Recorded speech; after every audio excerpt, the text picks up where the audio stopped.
ఫిబ్రవరి 23వ తారీఖున సత్యవర్ధన్ నుంచి పోలీసులు ఫిబ్రవరి 23, 2023 పోలీసులు ఇదే సత్యవర్ధన్ దగ్గర నుంచి 161 స్టేట్మెంట్ కూడా తీసుకున్నారు. ఆ స్టేట్మెంట్లో సత్యవర్ధన్ ఇచ్చిన స్టేట్మెంట్లో కూడా ఎక్కడా కూడా వంశీ పేరు ఎక్కడా లేదు. సత్యవర్ధన్ అనే వ్యక్తి ఆ 161 స్టేట్మెంట్లో పోలీసులకు ఇచ్చిన 161 స్టేట్మెంట్లో తనని ఎవరూ తిట్టలేదని కూడా చెప్పాడు. తాను ఘటన జరిగినప్పుడు తాను అక్కడి నుంచి వెళ్ళిపోయానని కూడా చెప్పాడు. తర్వాత టీడీపీ ప్రభుత్వం రాగానే వంశీని టార్గెట్ చేయడం మొదలుపెట్టారు. జూలై 10, 2024 ఈ కేసును మళ్ళీ రీఓపెన్ చేశారు. రీఓపెన్ చేసి ఆశ్చర్యం కలిగించే విషయం ఏమి తెలుసా?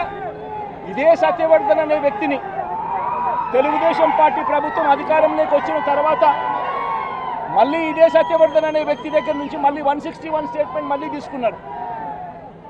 రెండోసారి కేసు రీఓపెన్ చేసి తెలుగుదేశం పార్టీ అధికారంలోకి వచ్చిన తర్వాత ఆ రెండోసారి ఇచ్చిన 161 స్టేట్మెంట్లో కూడా సత్యవర్ధన్ ఇవే మాటలే మాట్లాడాడు. నన్ను ఎవరు తిట్టలేదని, వంశీ అక్కడ లేడు అని, తను ఘటనా స్థలం జరిగినప్పుడే తను అక్కడి నుంచి వెళ్ళిపోయాడు, అదే మాటలే మాట్లాడాడు. పోలీసులు చంద్రబాబు నాయుడు గారి ప్రభుత్వంలో తీసుకున్న 161 స్టేట్మెంట్లో కూడా తర్వాత అయినా చంద్రబాబు నాయుడు గారు వంశీ మీద పెట్టుకున్న ఆక్రోశము, వంశీ మీద పెట్టుకున్న కోపము చంద్రబాబు నాయుడు గారిది ఏ స్థాయిలో ఉందంటే ఎలాగైనా కానీ వంశీని ఇరికించాలి అనే ఆలోచనతో వంశీ ఘటనా స్థలంలో లేకపోయినా కూడా వంశీని 71వ నిందితుడిగా చేర్చారు. 71వ నిందితుడిగా వంశీ పేరును చేర్చారు. అయితే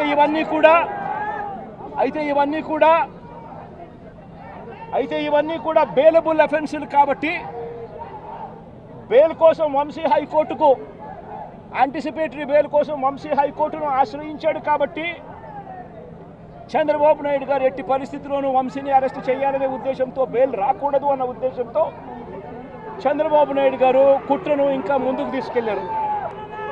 గన్నవరం పార్టీ ఆఫీసును తగలబెట్టే ప్రయత్నం చేశాడు అని చెప్పి మరో ఫాల్స్ కేసు ఒకటి బుక్ చేయడం మొదలుపెట్టాడు. తెలుగుదేశం పార్టీ ఆఫీస్ అట కాల్చే కార్యక్రమం అట జరిగింది అని చెప్పి ఏకంగా చంద్రబాబు నాయుడు గారు అనే వ్యక్తి మరో ఫాల్స్ కేసు, మరో కట్టుకథ అల్లాడు. ఆఫీసును తగలబెట్టే కార్యక్రమం చేసినప్పుడు ఆ ఆఫీసు ఎవరిది అని చెప్పి, ఆ ఆఫీసు ఎస్సీ ఎస్టీలకు సంబంధించిన ఆఫీస్ వారిదే ఓనర్లు అయితే అప్పుడు ఇది నాన్ బెయిలబుల్ సెక్షన్స్ కిందికి వస్తుంది, ఎస్సీ ఎస్టీ కేసు పెట్టచ్చు అనే ఉద్దేశంతో ఏకంగా తెలుగుదేశం పార్టీ ఆఫీసు ఎస్సీ ఎస్టీలదని చెప్పి ఇంకో దొంగ కేసు, ఎస్టీ ఎస్టీలదే అని చెప్పి ఇంకొక దొంగ వాంగ్మూలాన్ని కూడా ఇచ్చేశారు ఇదే పెద్ద మనిషి చంద్రబాబు నాయుడు గారు. వాస్తవం ఏమిటంటే తెలుగుదేశం పార్టీ కాలబడింది లేదు. తెలుగుదేశం పార్టీ ఒక ఎస్సీ ఎస్టీకి సంబంధించిన వ్యక్తికి సంబంధించిన ఆఫీస్ బిల్డింగ్ కూడా కాదు. తెలుగుదేశం పార్టీ ఆఫీసు కడియాల సీతారామయ్య గారు అనే ఎస్సీ కాదు, ఎస్టీ కాదు, కనీసం బీసీ కూడా కాదు, చంద్రబాబు నాయుడు గారికి సంబంధించిన వ్యక్తి, ఆయన బిల్డింగ్ అది. అంటే అక్కడ కూడా చంద్రబాబు నాయుడు గారు ఉద్దేశపూర్వకంగా వంశీకి బెయిల్ రాకూడదు అని నాన్ బెయిలబుల్ కేసు కింద దీన్ని మార్చాలి అనే ఉద్దేశంతో చేసిన మరో కుట్ర ప్రయత్నం. మరోవైపు ఈ కేసులో దాదాపుగా 94 మంది మీద కేసు పెడితే చంద్రబాబు నాయుడు గారు నెలల తరబడి వైఎస్ఆర్సీపీ నాయకులు వేధించాలనే ఉద్దేశంతో ఇంకా 44 మందికి ఇంకా 44 మందికి ఇంకా బెయిల్ రాకుండా చంద్రబాబు నాయుడు గారు అడ్డుకుంటా ఉన్నారు. ఒక హక్కుగా బెయిల్ రావాల్సిన చోట నెలల తరబడి బెయిల్ రానివ్వకుండా అడ్డుకుంటా ఉన్న పరిస్థితి చంద్రబాబు నాయుడు గారు. ఇదే సత్యవర్ధన్ అనే వ్యక్తి మెజిస్ట్రేట్ దగ్గరికి తాను వచ్చి జరిగిన ఘటన గురించి మెజిస్ట్రేట్ దగ్గర వాంగ్మూలం తాను ఇచ్చేస్తే మిగతా వాళ్ళందరికీ కూడా బెయిల్లు వస్తాయి అనే ఉద్దేశంతో పోలీసులు చంద్రబాబు నాయుడు గారు ఇద్దరు కూడా కుట్ర పన్ని సత్యవర్ధన్ అనే వ్యక్తిని 20 సార్లు మెజిస్ట్రేటు రమ్మని సమన్లు పంపించినప్పటికీ కూడా ప్రతిసారి దాటేసుకుంటూ రాకుండా ఎగరగొడుతూ పోయాడు. చివరికి జడ్జికు 20వ ఇన్నిసార్లు సమన్లు ఇచ్చినా కూడా ఈ మనిషి రాకపోవడం అన్యాయము అని పోలీసుల మీద గట్టిగా జడ్జి తిట్టి ఖచ్చితంగా సమన్లు ఇవ్వండి, నెక్స్ట్ టైం వచ్చేట్టుగా ఖచ్చితంగా చూసుకోండి అంటే అప్పుడు మరుసటి వాయిదాకు సత్యవర్ధన్ అనే వ్యక్తి తానంతటి తానే హాజరై ఈ ఘటన జరిగిన సమయంలో ఇంతకుముందు తాను 161లలో ఏదైతే చెప్పాడో అదే విషయాలను మళ్ళీ జడ్జి గారి సమక్షంలో మళ్ళీ అదే విషయాలే మళ్ళీ ఆయన తెలియజేశాడు. ఘటన జరిగిన సమయంలో తాను అప్పుడు లేడని, తనను ఎవరూ కులం పేరుతో దూషించలేదు అని, అసలు ఈ కేసుతో తనకు ఎలాంటి సంబంధము లేదని కోర్టుకు తాను మొరబెట్టుకున్నాడు. తాను తన తల్లి ఇద్దరు కలిసి ఆటోలో కూర్చొని కోర్టుకు వచ్చామని, తన స్టేట్మెంట్ వెనుక ఎవరి బలవంతము లేదు అని ఫిబ్రవరి 10వ తారీఖు 2025 ఫిబ్రవరి 10 2025 ఫిబ్రవరి 10న జడ్జి గారి ముందర స్టేట్మెంట్ తాను ఇచ్చాడు. ఫిబ్రవరి 10, 2025 జడ్జి గారి సమక్షంలో తాను ఈ విధంగా స్టేట్మెంట్ ఇచ్చేసరికి చంద్రబాబు నాయుడు గారికి లోకేష్కు వీరిద్దరికీ కూడా మనశ్శాంతి కరువు అయిపోయింది. వంశీని అరెస్ట్ చేయలేకపోతా ఉన్నాము అనే దుర్బుద్ధి వీళ్ళల్లో ఎక్కువ కావడం మొదలుపెట్టింది. వీళ్ళంతా కలిసి పోలీసులతో మళ్ళీ కుట్రబన్నారు. కుట్రబన్ని వీళ్ళు మరుసటి రోజు అంటే ఫిబ్రవరి 11వ తారీఖున వీళ్ళు విజయవాడ పటమట పోలీస్ స్టేషన్లో సత్యవర్ధన్ మీద వీళ్ళు ఒక ఎఫ్ఐఆర్ రిజిస్టర్ చేశారు. ఫిబ్రవరి 11వ తారీఖున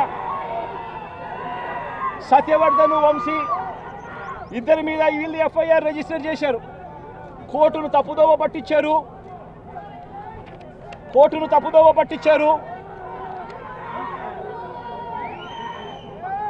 అని వంశీని, సత్యవర్ధన్ మీద వీళ్ళు తప్పుడు కేసు వీళ్ళు బనాయించారు.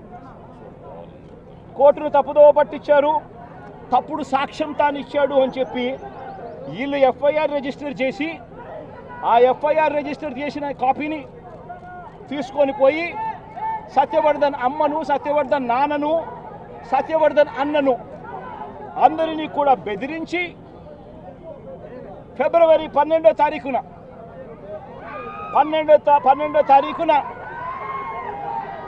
సత్యవర్ధన్ అన్న దగ్గర నుంచి ఒక తప్పుడు కేసు వాళ్ళ అన్నతో పెట్టించారు. ఏమని పెట్టించారు?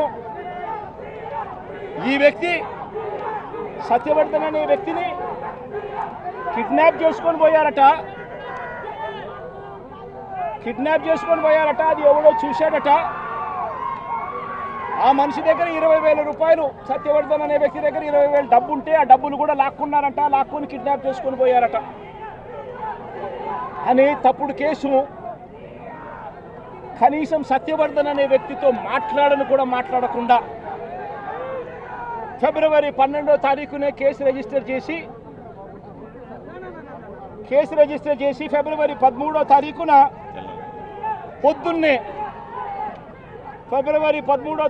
పొద్దున్నే వంశీని అరెస్ట్ చేశారు. సత్యవర్ధన్ దగ్గర నుంచి స్టేట్మెంట్లు తీసుకునింది 13వ తేదీ సాయంత్రం, 13వ తేదీ రాత్రి, 13వ తేదీ సాయంత్రం. అంటే ఆయనకు ముందు స్టేట్మెంట్ కూడా తీసుకోకుండా వంశీని అరెస్ట్ చేయడం,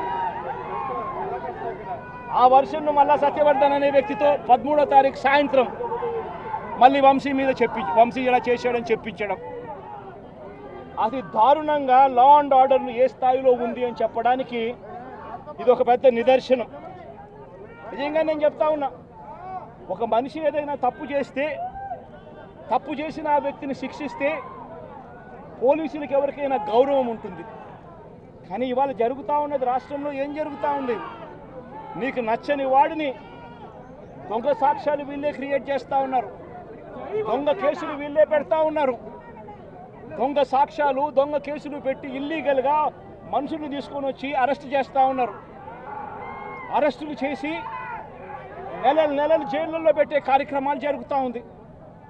నిజంగా డెమోక్రసీ అన్నది ఏ స్థాయిలోకి దిగజారిపోయిందో చెప్పడానికి అందుకే వంశీ కేసు ఒక ఉదాహరణ అని చెప్తా ఉన్నా.